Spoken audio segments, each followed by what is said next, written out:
बिस्मिल्लाहिर्रहमानिर्रहीम। अस्सलाम वालेकुम दोस्तों, आज की इस वीडियो में हम आपको बताएंगे कि मरने के बाद मुर्दा अपने घर वालों को कितने साल तक याद करता रहता है और रोता रहता है। हमारी आपसे रिक्वेस्ट है कि इस हकीकत को जानने के लिए इस वीडियो को आखिर तक ज़रूर देखिएगा। दोस्तों, हम में से हर एक ये जानता है कि इस दुनिया की ज़िंदगी बस थोड़ी सी है। एक न एक दिन हम में से हर एक को इंतकाल करना है और इस ख़त्म होने वाली दुनिया को छोड़कर अपने असली ठिकाना यानी आखिरत की तरफ जाना है। और मौत एक ऐसा दरवाज़ा है जिसमें से हर एक को गुजरना है, चाहे वो बच्चा हो, जवान हो या बूढ़ा हो। हर एक को मौत के दरवाजे में से गुजरना है।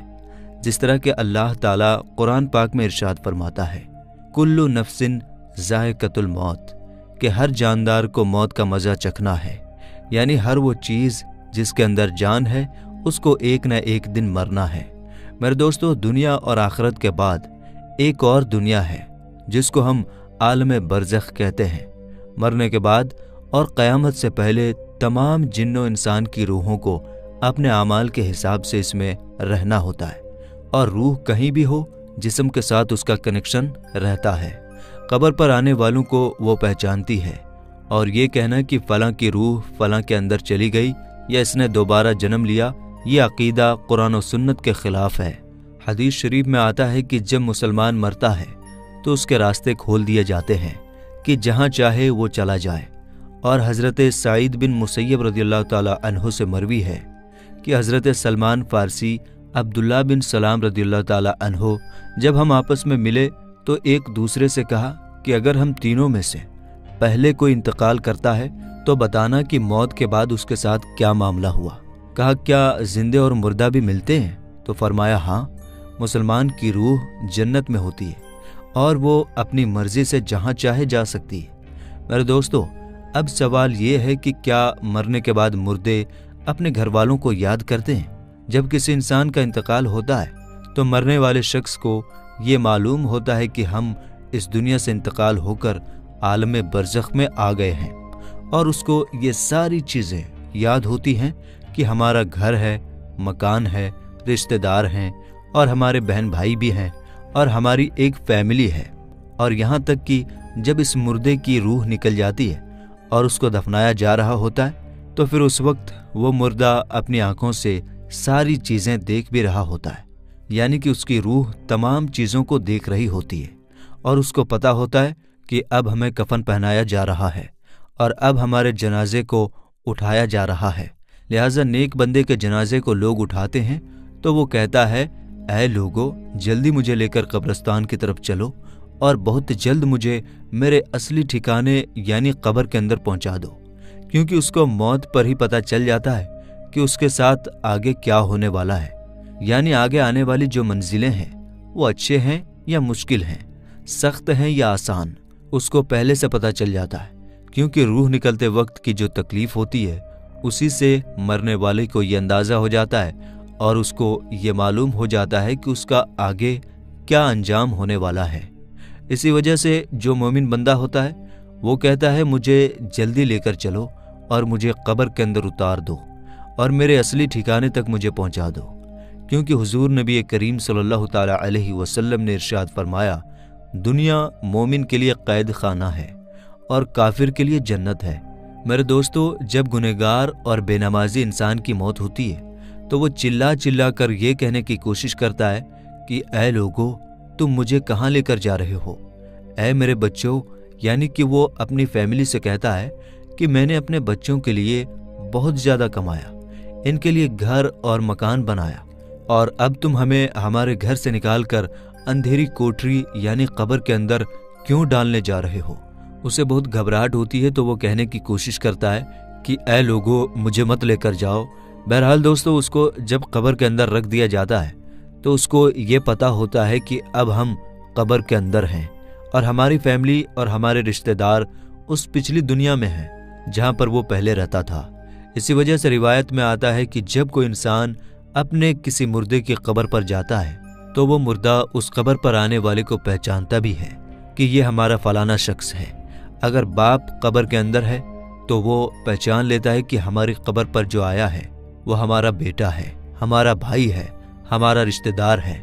जिस तरह कि हज़रत अबू हुरैरा रज़ियल्लाहु ताला अन्हु से मरवी है कि नबी करीम सल्लल्लाहु ताला अलैहि वसल्लम ने इरशाद फरमाया कि तुम में से जब कोई शख्स अपने भाई की कब्र पर या फिर उस शख्स की कब्र के पास से गुजरता है जिसको वो दुनिया के अंदर जानता था और वो उसको सलाम कहता है, तो वो उसका सलाम सुनता भी है और उसके सलाम का जवाब भी देता है और वो कब्र पर आने वाले को पहचानता भी है।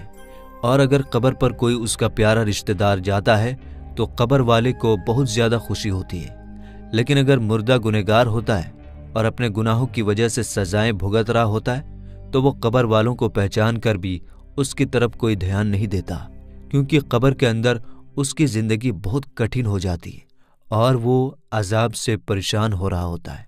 इसी वजह से उसका कब्र पर आने वालों की तरफ ध्यान नहीं होता। और जब हम किसी कब्रिस्तान पर जाते हैं और ये कहते हैं अस्सलामु अलैकुम या अहलल क़ुबूर, तो वो कब्र वाले हमारे सलाम को सुनते भी हैं और हमारे सलाम का जवाब भी देते हैं। और बुखारी शरीफ की हदीस में है कि जब कोई शख्स अपने किसी मरहूम के लिए ईसाले सवाब करता है और जब उस ईसाले सवाब को तोहफा बनाकर उस मुर्दे को पेश किया जाता है तो वो बड़ा खुश होता है और उस वक्त उसको ऐसी खुशी मिलती है कि उससे पहले उसको ऐसी खुशी कभी भी नहीं मिली होती। बहरहाल दोस्तों, जो गुनहगार बंदा होता है उसे ये दुनिया बहुत याद आती है। वो ये कहता है कि हम बहुत ऐश की ज़िंदगी में थे, क्योंकि ये दुनिया की ज़िंदगी उसके लिए जन्नत थी। उसको कब्र के अंदर अजाब हो रहा होता है, इसी वजह से वो अपनी दुनिया की ज़िंदगी को याद करता है, क्योंकि दुनिया की ज़िंदगी के अंदर उसको सुख था और दुनिया की ज़िंदगी के अंदर वो इस तरह के अजाब में गिरफ्तार नहीं था।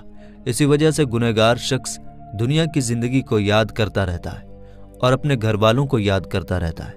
इसी वजह से इस्लाम में मरने वालों के लिए ईसाले सवाब करने को कहा गया है, क्योंकि ईसाले सवाब करने से जो गुनहगार होते हैं उनके गुनाहों की बख्शिश होती है और जो नेकोकार होते हैं उनके दर्जे बुलंद होते हैं। लिहाजा हमें हर हाल में अपने मरने वालों को याद रखना चाहिए और उनके लिए ईसाले सवाब करते रहना चाहिए। और हमें चाहिए कि जब हम तौबा व इस्तिग़फ़ार करें तो हम सिर्फ अपने लिए ही ना करें, बल्कि अपने तमाम रिश्तेदारों और मोमिनों के लिए भी करें। और मेरे दोस्तों, जो नेक बंदा होता है वो दुनिया की ज़िंदगी को याद नहीं करता, क्योंकि दुनिया की ज़िंदगी उसके लिए कैद खाना थी और उसके लिए कब्र की ज़िंदगी यानी कि आलम बरज़ख की ज़िंदगी जन्नत होती है, क्योंकि उसके लिए कब्र में जन्नत का बिछौना बिछा दिया जाता है और उसको जन्नती कपड़े पहना दिए जाते हैं और उसकी कब्र को जन्नत के बागों में से एक बाग बना दिया जाता है और उसके कब्र में जन्नत की खिड़की खोल दी जाती है, जिससे जन्नत की खुशबुएं कब्र के अंदर उसको महसूस होती हैं और नेक बंदा बड़ी ही राहतों और सुकून में होता है। इसी वजह से उसको दुनिया की और अपने घर वालों की किसी किस्म की कोई टेंशन और फिक्र और परेशानी नहीं होती, क्योंकि अब वो अपनी उस ज़िंदगी में होता है जिसके अंदर उसको राहत और सुकून होता है और जिसके अंदर उसको हमेशा हमेशा रहना है और वो उसी में खुश होता है, क्योंकि वहाँ पर उसको किसी किस्म की कोई दुख, परेशानी और तकलीफ नहीं होती, बल्कि उसके लिए राहतें ही राहतें होती हैं। और जो गुनहगार बंदा होता है उसको ये दुनिया बहुत याद आती है और वो कब्र के अजाबों से बहुत परेशान होता है। बहरहाल दोस्तों, जो असल चीज़ है वो अमल है। जिस तरह के अल्लामा इकबाल कहते हैं कि अमल से बनती है ज़िंदगी जन्नत भी और जहन्नुम भी। ये खाकी अपनी फितरत में ना नूरी है ना नारी, अमल पर ये सारी चीज़ें हैं। अगर इंसान के अमाल अच्छे हैं तो मौत से अच्छा कोई मैसेज नहीं, और अगर इंसान के अमाल ख़राब हैं तो मौत से बुरा उसके लिए कोई मैसेज नहीं। इसी वजह से अल्लाह ताला कुरान पाक में यूं इरशाद फरमाता है, तर्जुमा, तुम अपने रब से गिड़गिड़ा कर और आहिस्ता दोनों तरीक़ों से दुआ किया करो, बेशक वो हद से बढ़ने वालों को पसंद नहीं करता। और नमाज जनाजा के हवाले से हुजूर नबी करीम सल्लल्लाहु ताला अलैहि वसल्लम का इरशाद है, जो किसी मैयत की नमाज जनाजा 40 मोमिन पढ़े हैं तो अल्लाह ताला उस मैयत के लिए उनकी दुआओं को ज़रूर कबूल फरमाता है। दूसरी रिवायत में है कि आप सल्लल्लाहु ताला अलैहि वसल्लम का इरशाद है, जिस मैयत की नमाज जनाजा 100 मुसलमान पढ़े और उसके लिए दुआ करें तो उनकी दुआ अल्लाह ताला कबूल फरमाता है। और इमाम इब्न क़य्यिम इरशाद फरमाते हैं कि नमाज जनाजा का मकसद मैयत के लिए दुआ करना है, लिहाजा कब्र के पास खड़े होकर मैयत के लिए मगफिरत की दुआ करनी चाहिए। जिस तरह के हज़रत अब्दुल्लाह बिन उमर रदी अल्लाह ताला अन्हु से रिवायत है कि नबी करीम सल्लल्लाहु ताला अलैहि वसल्लम जब मैयत को कब्र में रखते तो फरमाते बिस्मिल्लाहि व अला सुन्नती रसूलिल्लाहि सल्लल्लाहु ताला अलैहि वसल्लम, यानी कि अल्लाह ताला के नाम से और रसूल अकरम सल्लल्लाहु ताला अलैहि वसल्लम के तरीक़े पर। और हज़रत उस्मान बिन अफ़्फ़ान रदी अल्लाह ताला अन्हु की रिवायत है, वो कहते हैं कि जब रसूलुल्लाह सल्लल्लाहु ताला अलैहि वसल्लम मैयत को दफनाकर फारिग होते तो कब्र पर खड़े होकर फरमाते अपने भाई के लिए मगफिरत की दुआ करो, इसलिए कि अभी इससे सवाल किए जाएंगे। अल्लाह ताला से दुआ है कि अल्लाह ताला हमें नेक आमाल करने और गुनाहों से बचने की तौफीक अता फरमाए और अल्लाह ताला हमें अपनी तमाम मरहुमीन और तमाम मुस्लिमीन मुस्लिमात मोमिनीन मोमिनात के लिए ज़्यादा से ज़्यादा ईसाल सवाब करने और उनके लिए मगफिरत की दुआ करने की तौफीक अता फरमाए। आमीन या रब्बुल आलमीन।